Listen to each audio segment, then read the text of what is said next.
Um, you're still teaching right now. You're teaching. You're doing some good teaching right now. As a matter of And fact, yeah, before I every say this, so yeah, Amen. yeah. as a Yeah. teacher, as a teacher, this first question that we're gonna have for you is pertaining to teaching and stuff like that. Mm, All right. So if you were able to teach your own curriculum that you wanted to as a teacher, what would you then teach about? good question. What's funny is that as this whole thing was coming down the pipeline, I was kind of. Oh, let me just give some background before I say this. So I'm a licensed social studies teacher and technology teacher. I haven't been teaching social studies for the past, I want to say maybe 8 years, right? I've really been teaching. I've really been the dean of students. So, which which means I've been doing a lot of social emotional work with students, setting up, like mentoring programs for young boys and young girls as well. Dealing with a lot of the problems between student to student issues, parent to parent issues, parent to teacher issues, teacher to student issues. So it's been a lot of kind of like keep building school culture. But for the last year before I was put on this leave of absence, they threw me in the classroom after the quarantine. It was real difficult with teachers, and some teachers were moving on and all types of things. So they put me in the classroom, and pretty much there was no curriculum. It was almost like, all right, just do whatever you want to do because we need a warm body in the room for the kids. And a lot of what I was doing is an answer to this question, which was we were looking at like the curriculum, the textbooks, all of the content that we're supposed to teach, right, in a social studies class. And what I was doing was not just teaching the content, but also pointing out the biases, specifically looking at, black and brown kids, African American kids, some Caribbean kids, Hispanic students, Middle Eastern students, and just looking at it. And so we would talk about what we're seeing in the books and say, and juxtapose it next to our lived experience. So one of the things I would talk about was, say we actually talked about religion. So we looked at Christianity, Islam, and Judaism. And we looked at the Jews and we read what the text was saying. And then we would look at what these Jews look like and pull out other texts or other examples and show them, oh, here's a bias in this book because these people are talking about Jewish people who lived in this region of the world that's predominantly hot. Look at how they look. You know what I'm saying? And we would talk about how the curriculum is biased. And in this world, you got to learn to see the biases or try to see the biases because the biases are there to hide some information about you or even about the people that they're talking about. So I love to do work like that. Like, so with my kids, we talk about who are the Jews. And I would show them things like, hey, my own experience, father's DNA came back in the area, coming from the area where a group of people who taught a Semitic language, and my father looks like you. And we talk about the diaspora of people, how people moved all over the world, and we talked about things like gentrification. And you see the same way, people are moving over the world. Like some of the kids that I'm talking about, they lived in Farragut housing. They'll talk about how their neighborhood is changing, how there's high-rise building going up in their neighborhood. They'll talk about how a lot of white folks are moving into their neighborhoods. They can see this happening in their time. They have that lived experience. So I'll take that experience and talk about, well, think that's just brand new. You think gentrification just happened?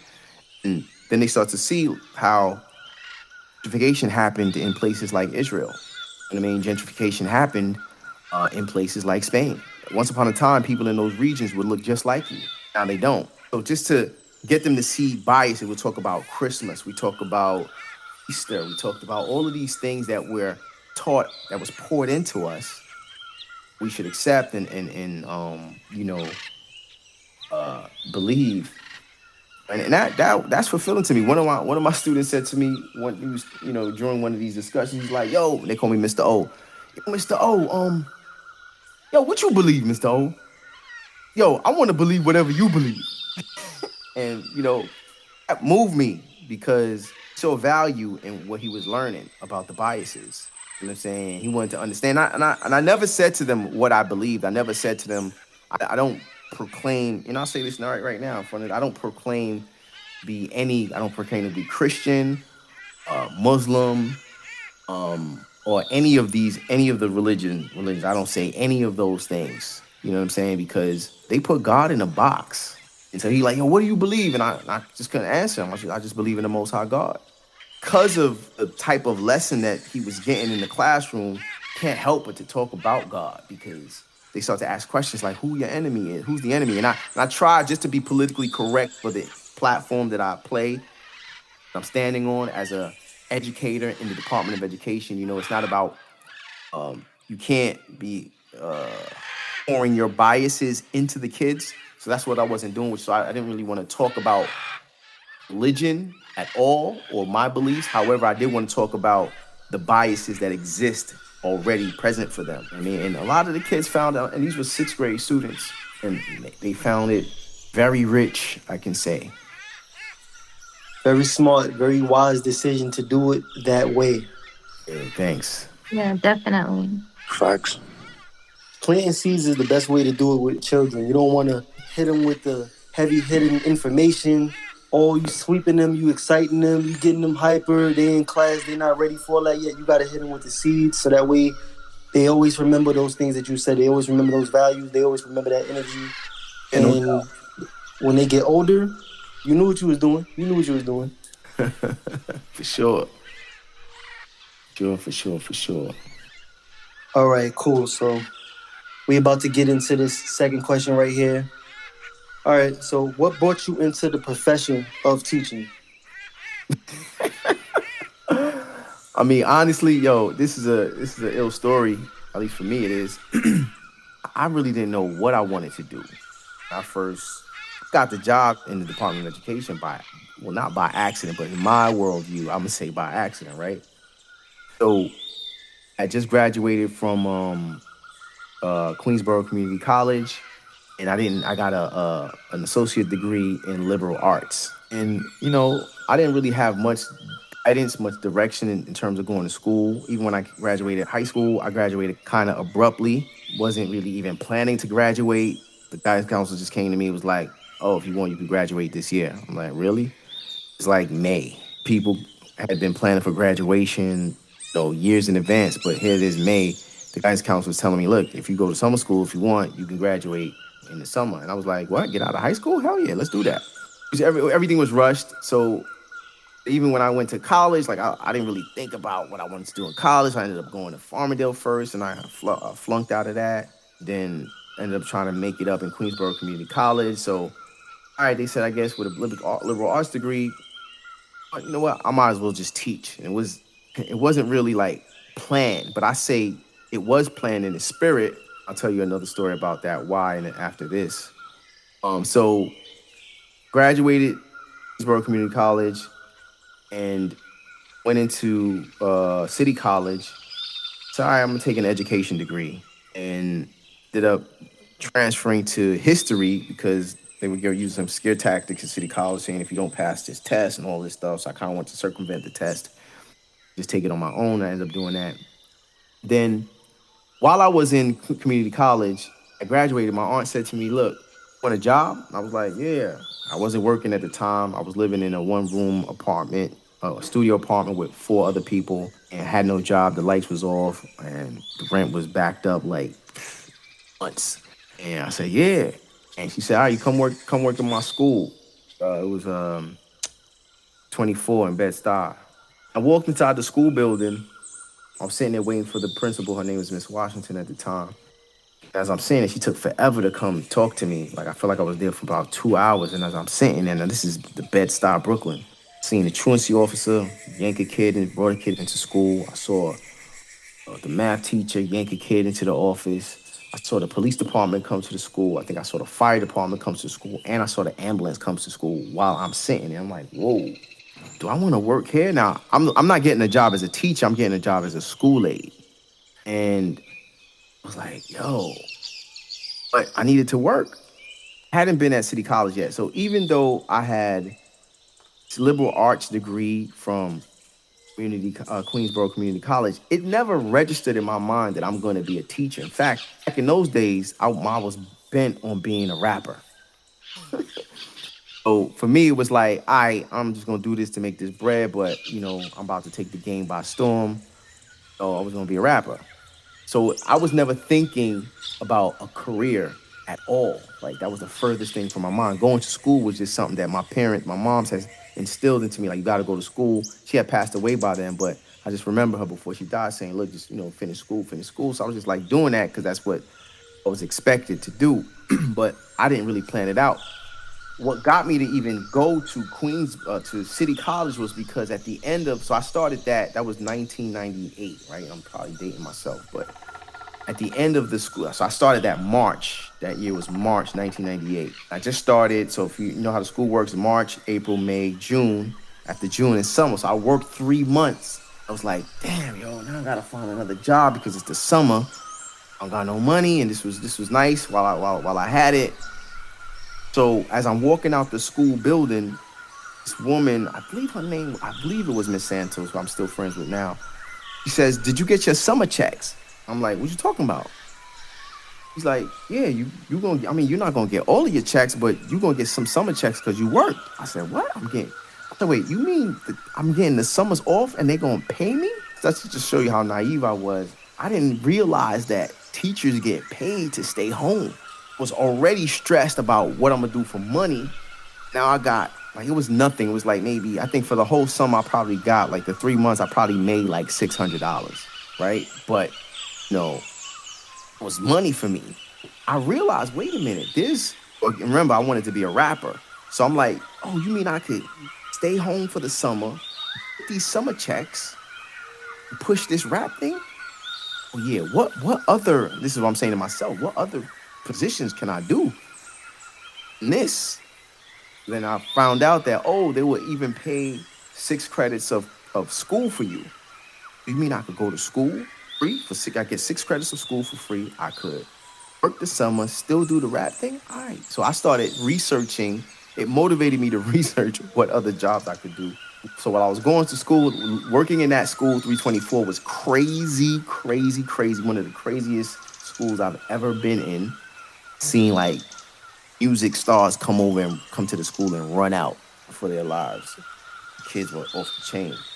So that's kind of what led me into teaching, thinking that I'm gonna go into this rap thing and I'm gonna make this money that's gonna help support me while I push the rap career. So lo and behold, I went and I got my bachelor's degree, the Board of Ed money. Then just thinking about life, and all of a sudden there was a principal, and as a para they moved me around from different schools. So I didn't stay at 324. I started moving around a lot of different schools in District 16 in Brooklyn. And one of the schools that they moved me to was CS21. The principal there, she really liked me, and the teachers really liked me. And she said to me, "Mr. O, why?" No, one of my friends who I was close with, I'm still close with now, Mr. Truitt, called. Her name is Dr. Young. We called her Miss Dr. Young. And she says, "I heard that you got your bachelor's degree, but you're not teaching."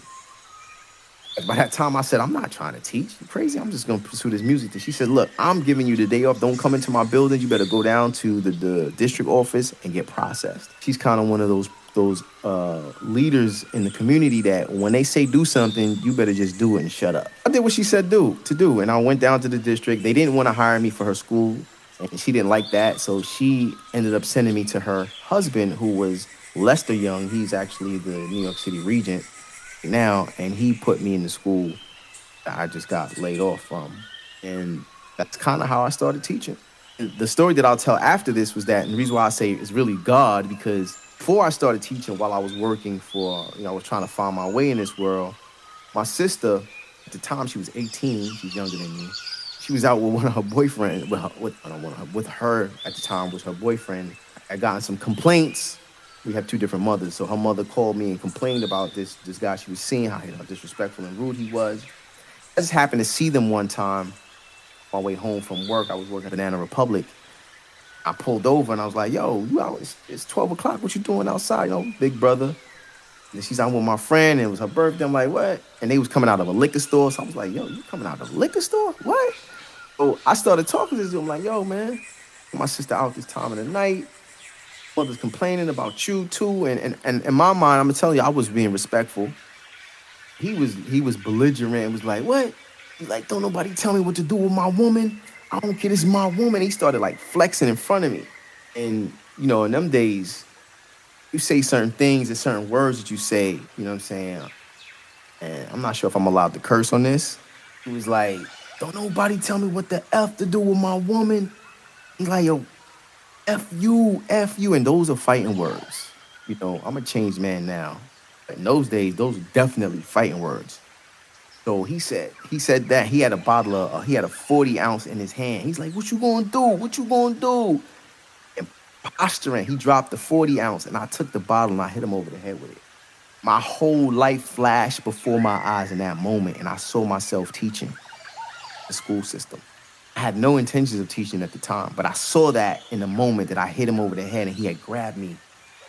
You know, God protect me even then, because I didn't I didn't hurt him. God. Lo and behold, fast forward from that day, here I am teaching. I saw that way back when I was about to almost kill this man. So yeah, that's why I said, That's heavy. Shout out to you for the grind though, for the hunger. I think like, the rap dream, you was like, yo, I'm hungry, you know what I'm saying? And I'm willing to put myself in a whole you gotta get your flowers for that. You willing to put yourself into a whole nother career to do just to swap and do something else. That means you're just genuinely hungry, like. I mean, I was genuinely and literally hungry. I mean, in those days, I mean, it was for real, because I could tell you, and it's so funny because when you're hungry, food tastes different. In fact, when you're hungry, food is delicious, no matter what kind of food it Thanks. is. And I could tell you, like, I remember in them days, like, we really, like, I had a next door neighbor at the time. She was pregnant, and, she was cool. She used to get these WIC checks, and she used to, like, give us cereal and milk. And when we got money, we not eating the cereal and milk. We just letting it sit. So sometimes the cereal would sit for months and months at a time. And when life got really rough and we were struggling and have nothing to eat, I'm telling you, my cousin who was staying with me at the time would have two things in the refrigerator. Well, one thing in the refrigerator, which was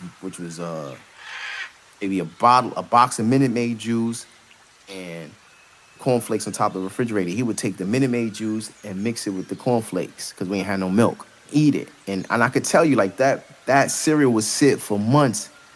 And when times was rough, we'll pour milk or whatever we had and eat that cereal, and it was delicious.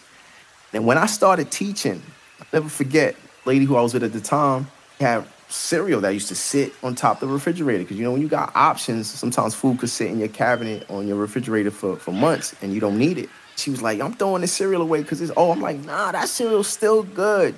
You know how we used to eat? We used to eat cereal, old cereal. I'm boasting to her how I used to eat old cereal. I played myself and poured that cereal inside of a bowl, ate it, and was like, yo, how did we eat this cereal? Because it tasted so stale and old. I realized that hunger really changed your perspective of food. And it's weird because it's like that cereal is not even allowed in other countries, but it's allowed here. That is so weird. It just Yeah. goes to show you, like, how corrupt is this? That's probably why it didn't expire. For real. They probably got some preservative on that joint, like, man, it's gonna last.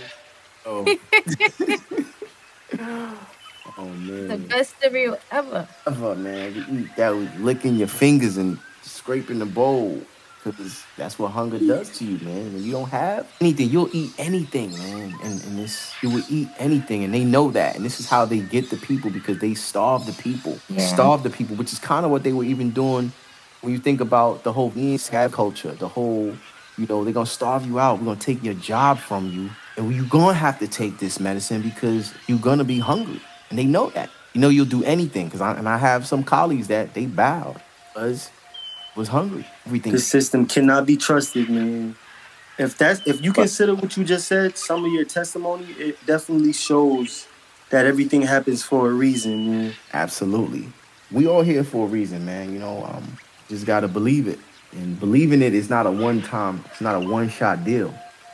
Believing it is a process. Because even when you believe it and you living in your purpose, God's enemy ain't stopping. Because I'm living in my purpose now. If you really living in your purpose, you become more of a target. Yeah, that's the truth. Facts. All right, so we getting ready to get into the next question. Speaking of, people giving in, like, do you have any advice for the people out there, like, of how to survive the B system? You got to find your lane. Say that. You got to find your lane. And this is, this advice might not sound like advice, but it really is.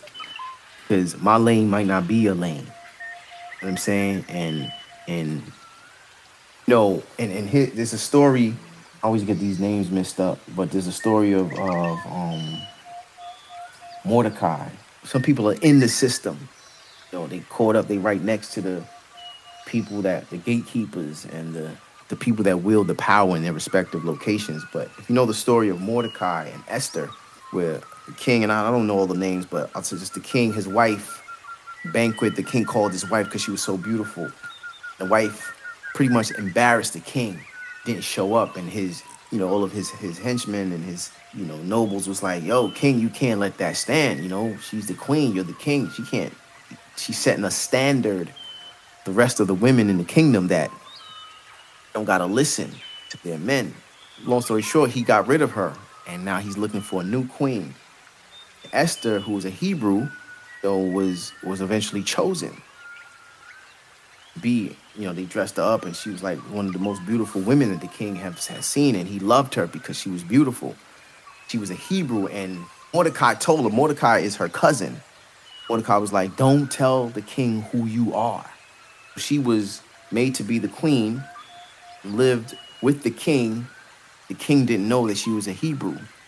And one of the second in command, I forgot this guy, I always forget his name, but he had it out for Mordecai because Mordecai, whenever he came, it was a custom that when the king's people come around, especially to the Hebrews, that you bow. All these men were coming around, so he was coming around, and all the other Hebrews, they were bowing.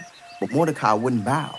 Looking at Mordecai like, who? And so he actually didn't even, the king's man didn't even notice that Mordecai wasn't bowing. It was the others saying like, yo, who Mordecai think he is that he ain't bowing when he come around? So they snitched on him. He noticed that Mordecai isn't bowing, so he made it out for Mordecai. Like, all right, he want to try to murder Mordecai. He also, and I'm giving you a very short version of, I'm trying to make it short.